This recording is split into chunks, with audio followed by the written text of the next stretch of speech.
E aí, pessoal, tudo bom? Vou colocar o microfone aqui na minha frente. Seguinte, um aluno me pediu para que eu desse uma olhada na anamnese que foi feita, e aí, eh, porque esse aluno estava muito preocupado, muito angustiado, porque não sabia exatamente se estava aprendendo. Eu acho que talvez essa desconfiança fosse talvez falta de um feedback um pouco mais claro, direto com o aluno. Eu tentei cortar aqui para não identificar o aluno, nem identificar o paciente, nem identificar o professor desse aluno. Esse aluno não é meu aluno. Então, vamos lá. Vou fazer algumas considerações sobre como é que eu vou corrigir a anamnese e fazer algumas considerações sobre o que ela escreveu. E aí, ao mesmo tempo, eu acho que a gente vai falar de algumas dicas de como é que a gente aprende a fazer uma anamnese. Então, a primeira coisa, eu vou dar um zoom aqui, até deixei aqui. A primeira coisa, vocês entenderem o seguinte, quando a gente colhe uma história, eu tenho duas habilidades ali.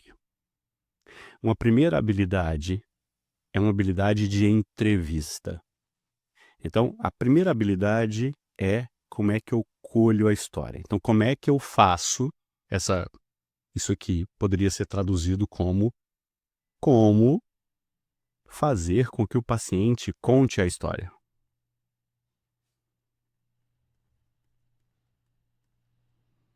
O paciente nos conte a história. E aqui parece uma obviedade, né? Parece uma obviedade, mas o que a gente sabe, e vocês talvez já tenham visto em vídeos meus sobre medicina narrativa, é que o médico atrapalha o paciente a contar a própria história. Ele atrapalha muitas vezes porque ele acha que ouvir demanda mais tempo, e aí ele resolve fazer um monte de pergunta. Tanto é que eu também digo que entrevistar é 70% ouvir e 30% perguntar.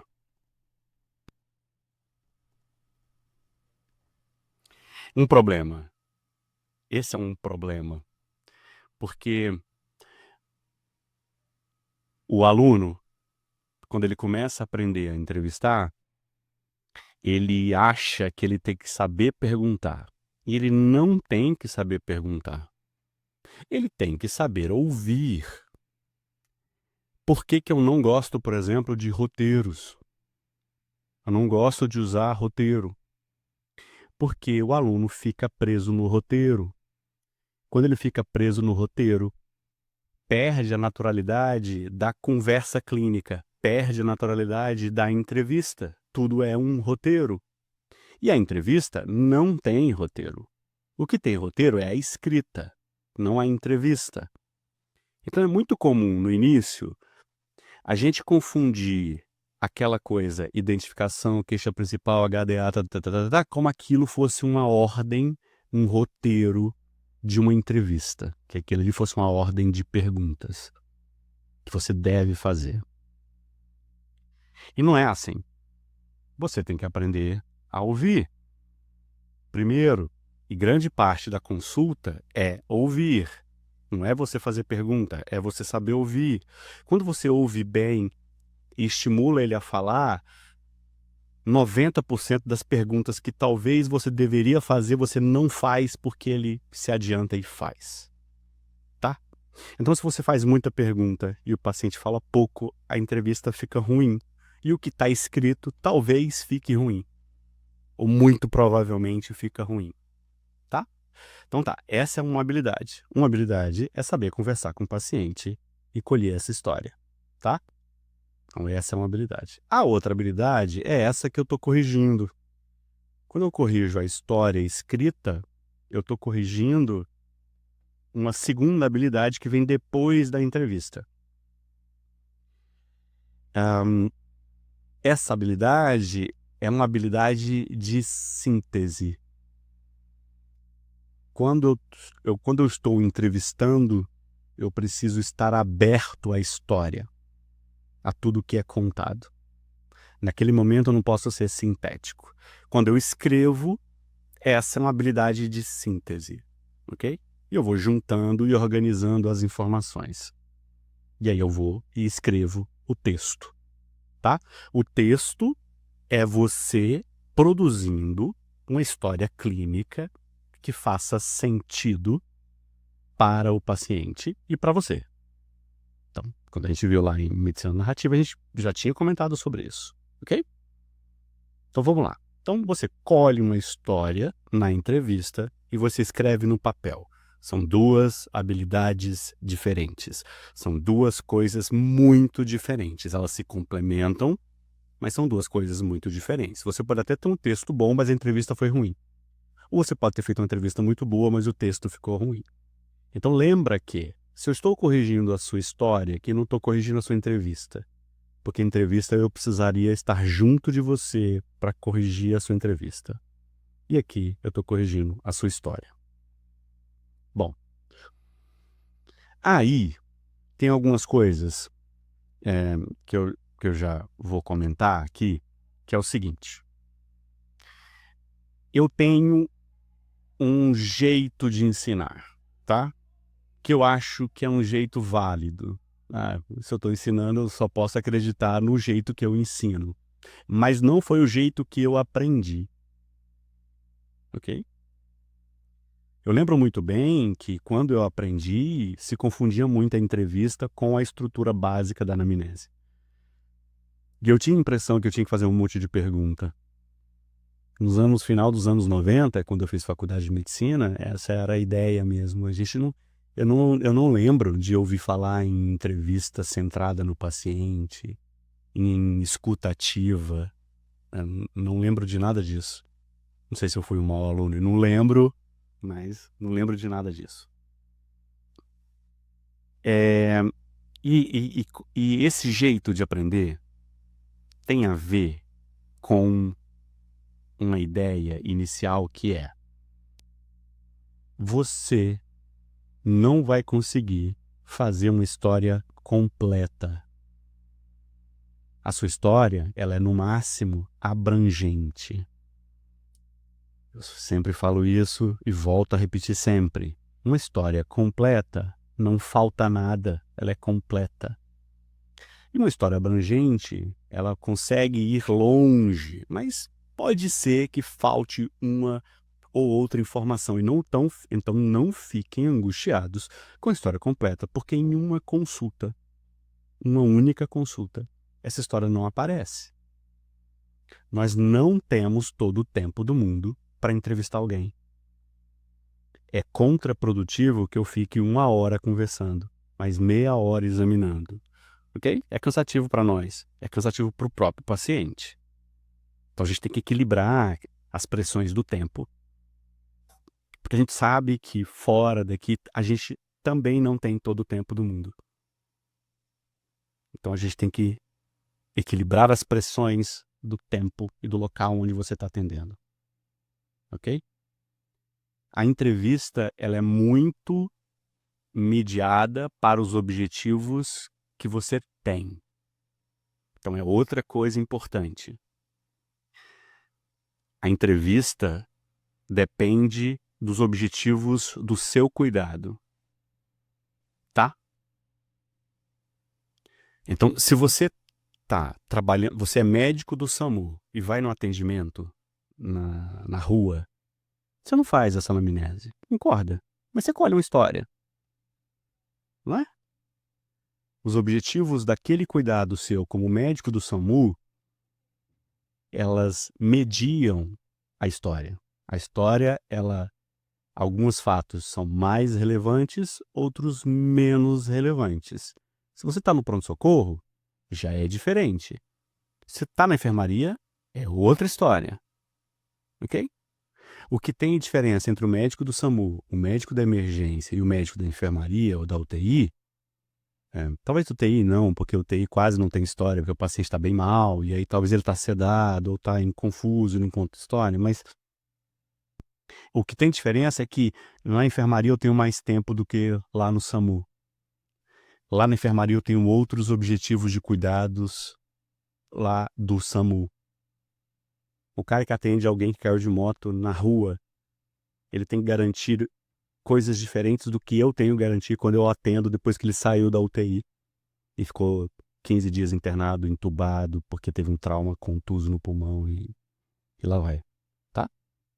Então, aonde você atende... Então, a gente costuma ensinar a anamnese no atendimento primário, que é onde você tem mais tempo. Então, em postinho de saúde. Então, o paciente vai lá, ele quer te contar o que está acontecendo com ele, ele precisa de uma solução para os problemas que ele tentou resolver sozinho, muito provavelmente, e não conseguiu. E ele te procura. Então, ele quer contar a história. Então, o primeiro passo é você fazer ele contar essa história. Então, no jeito que eu ensino, eu não quero que usem roteiro e eu quero que vocês aprendam a ouvir a história e na hora que for escrever, vocês entendam que toda aquela estrutura, elas são importantes para os objetivos do cuidado. Então, tudo bem. Numa primeira consulta de postinho de saúde, independente de qual motivo, de qual problema o paciente vá, como você tem objetivos relacionados à prevenção de doenças, prevenção primária de doenças, a sua abordagem é muito mais ampla. Então, o médico de saúde da família, quando colhe a primeira história de um primeiro paciente, uma primeira vez, ele tem que ser muito abrangente. Um médico de pronto-socorro, ele é bem menos abrangente, porque diante de um problema agudo, ele precisa ser mais agudo, né? E ele não vai se perder em coleta de informações que podem ser irrelevantes. Ok? E tudo o que a gente faz quando colhe uma história é colher informações que a gente vai julgar relevantes ou não, conforme os objetivos de cuidado daquele paciente, daquele local onde a gente está trabalhando, ok? Talvez se eu não tenha ficado claro, vocês podem fazer perguntas nos comentários e a gente pode conversar mais sobre isso. Mas aí, voltando à história, então, olha só. Então, tá aqui a identificação, a queixa principal e a história da doença atual. Tá? Então, eu vou ler aqui para vocês, vou dar um zoom.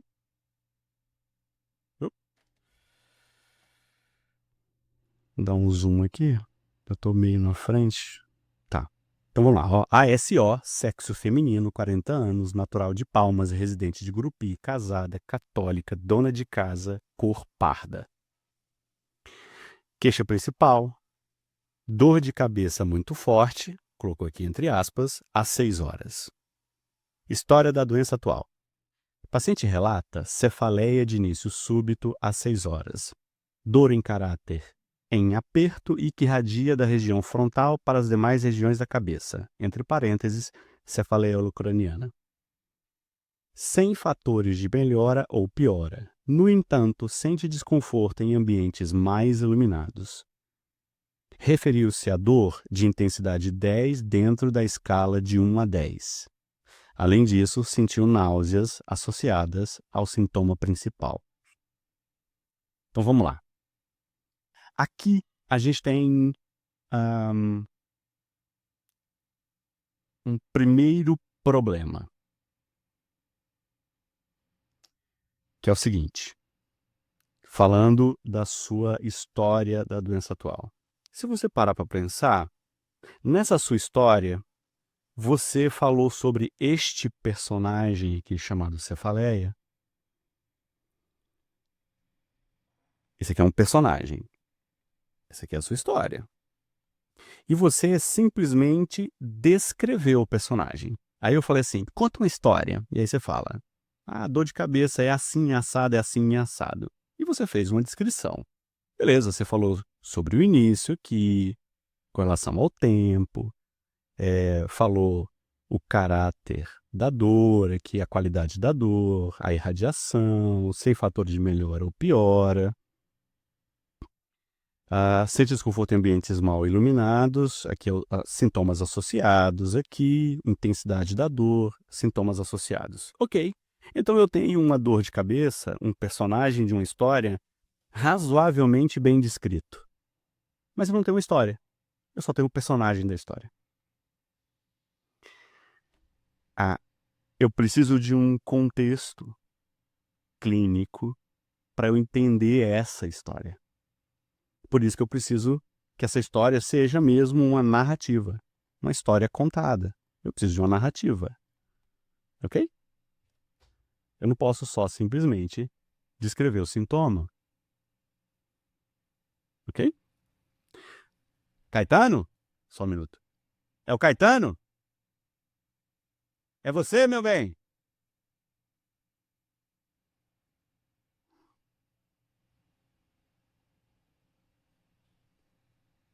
Não é ninguém. Ok? Então, eu preciso que uma história seja contada. Aqui não houve uma história contada, você descreveu muito bem o sintoma, mas esse sintoma está perdido na história.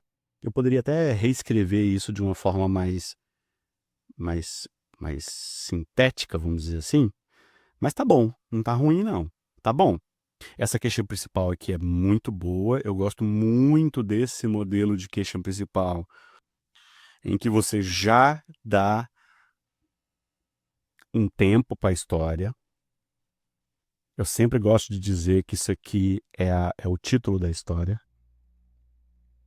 da sua narrativa. Acho legal isso. E aí eu sempre ensino, igual os professores de redação na minha época, falava assim, olha, quando você escreve lá a história, você coloca o título por último, você não coloca o título primeiro, você não sabe como é que vai ser a história, tá? E aí, pra cá.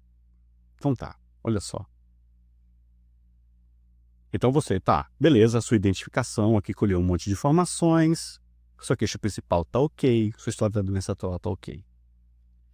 Continuando a história, você fez aqui um IS, um interrogatório.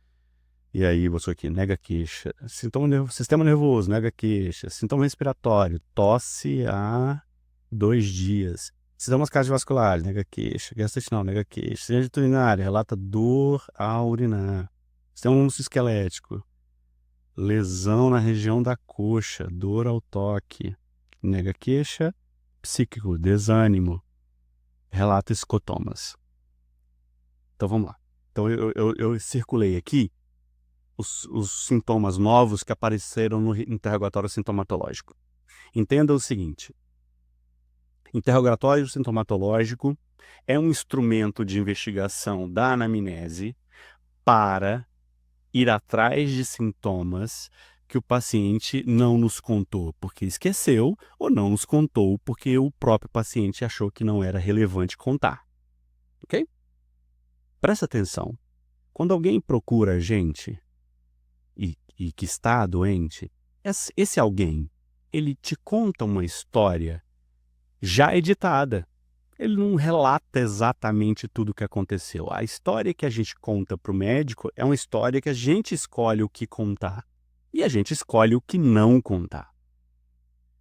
Quando a gente escolhe o que não contar, muitas vezes tem vários motivos. Eu posso ter esquecido, eu posso ter achado que é uma bobagem, ou eu posso estar com medo de contar, ou com vergonha de contar, e aí eu acabo não contando.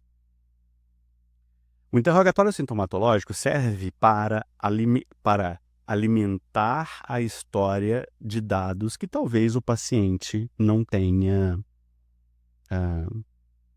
lembrado ou achado que não era importante contar. Então, quando eu faço uma pergunta, então imagina, o paciente está sentindo essa dor aqui, né? Às 6 horas. Eu tenho que perguntar esses sintomas no contexto desta dor de cabeça. E eu vou buscar sintomas relacionados ao problema, certo? E aqui aparecem coisas novas, sintomas novos. Então, por exemplo, aqui apareceu um negócio aqui, ó, tosse e coriza. E essa tosse e coriza tem 2 dias. Olha só, tosse e coriza há 2 dias. Essas informações aqui, elas fazem parte do contexto dessa história de dor de cabeça. Então, isso aqui tem que vir para cá, ok? Então, você tem que chegar e falar assim: paciente tem apresentado nos últimos 2 dias tosse, aí você vai descrever a tosse associada à coriza e conta que às 6 horas. Então, olha só, 2 dias. Isso aqui está muito relacionado nessa dor de cabeça aqui. Ela tem que estar aqui, ela tem que estar no HDA, ela não pode ficar escondida aqui no interrogatório sintomatológico. Não pode. Isso faz parte da história local. Esses escotomas talvez podem estar relacionados. E aí, cada sintoma desse, ele vai estar ou não relacionado ao problema, a depender do contexto que você dá para esta história aqui. Entende? Como aqui tem um tempo, esse aqui está mais próximo dessa cefaleia, então, cara, que não dá pra, né? Provavelmente ela deve ter falado assim que estava gripada, né? Tosse e coriza, o paciente fala que está gripado, né? E aí tá aqui dentro há 2 dias e agora tá com dor. Então, talvez exista uma relação, no mínimo, é uma coisa e depois a outra, tá? Só um minuto. Então, todos esses sintomas aqui embaixo devem alimentar este problema aqui, se de alguma forma eles têm relação com o problema principal, a queixa principal, tá? Aí, ok. Mas eu sei, às vezes, alguns sintomas parecem não ter nada a ver, né? Então, por exemplo, aqui você coloca dor ao toque aqui, né? Esse problema no músculo esquelético, que ela tem uma lesão na região da coxa. Talvez não tenha nada a ver com a dor. Tudo bem. Se você acha que não está ligado ao problema e não, vocês não são obrigados a saber as relações entre os diferentes sinais e sintomas, você tem que entender que cada sintoma que aparece no IS, eu preciso de uma história. Eu preciso da história da coriza, a história da tosse, a história do escotoma, a história da dor a urinar, a história do desânimo. Essas histórias todas aqui, elas conversam entre si aqui na história da doença atual. E elas precisam estar conectadas para fazer sentido. Eu não sei se talvez o objetivo do professor fosse ensinar a fazer a descrição semiológica de um sintoma. Se foi, perfeito, você aprendeu e você fez uma descrição boa do sintoma. A Frida quer sair. Peraí.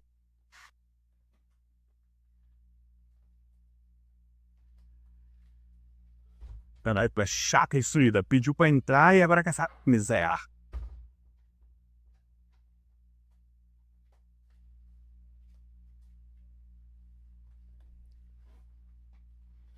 Entendeu? Então, assim, você me deu aqui, então, um monte de informações, citou ali, colheu um monte de informações. E ainda não... Só que não há uma história, não há uma narrativa. A história não foi contada, então não é à toa que aqui, ó, chama História da Doença Atual. Eu nem gosto dessa palavra doença, sabe? Eu nem gosto. Por mim, se um dia eu escrever um livro de semiologia, seria História do Problema Atual. Eu adoro esse problema, nesse nome, problema. Adoro isso aqui, porque problema dá essa ideia de incerteza, não sei exatamente o que é, tá? Eu não sei nem se é doença, então ele vai me contar o problema dele. Qual é o seu problema? E aí ele vai me contar e eu vou tentar descrever da melhor forma possível para eu entender o problema dele. Quando eu entendo o problema muito bem dele, eu dou um rótulo para esse problema chamado diagnóstico, tá? Uma coisa que não dá para cobrar de vocês é que vocês entendam o que cada coisa é relevante e o que cada coisa é irrelevante. Então prestem atenção. A primeira anamnese, quando eu falei lá atrás, a primeira anamnese de um médico de saúde da família serve para criar um banco de dados de informações, para que a partir dali esse banco de dados possa ser revisado e a cada problema que o paciente tem, eu consigo entender ela em contexto da vida deste paciente. O passado desse paciente é importante, o presente é importante, além dos problemas que ele tem. Quem que é essa pessoa? Então, além de eu descrever qual é o problema, eu tenho que descrever quem é essa pessoa aqui. E o que diz quem ela é não é só sexo feminino, 40 anos, e de onde ela nasceu, onde é que ela mora, mas também os problemas que ela tem, os problemas que ela já teve, as preocupações que ela já teve. Certo? Espero ter sido claro. Se ainda ficou alguma área confusa ainda, você pode mandar uma mensagem para mim. Eu estou falando isso diretamente para o aluno que me pediu para corrigir. Eu vou aproveitar e gravar e publicar no canal. Então, quem assiste ao canal e está vendo essa correção, alunos de aqui na Unirg, né? Segundo, terceiro e quartos períodos, que a gente tem 3 semestres de semiologia, podem acompanhar, para a gente poder aprender isso aqui, que é o fundamento da prática clínica. Fundamento. Quem quer ser um médico que lida com problemas dos doentes, que lidam com doentes e problemas dos doentes, na beira do leito, que é o que a gente chama de clínico, né?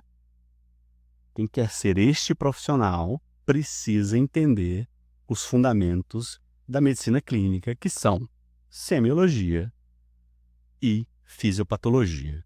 Se eu não souber isso, eu não aprendo essa língua nova, que é a medicina, e eu não vou conseguir conversar com os doentes. Valeu?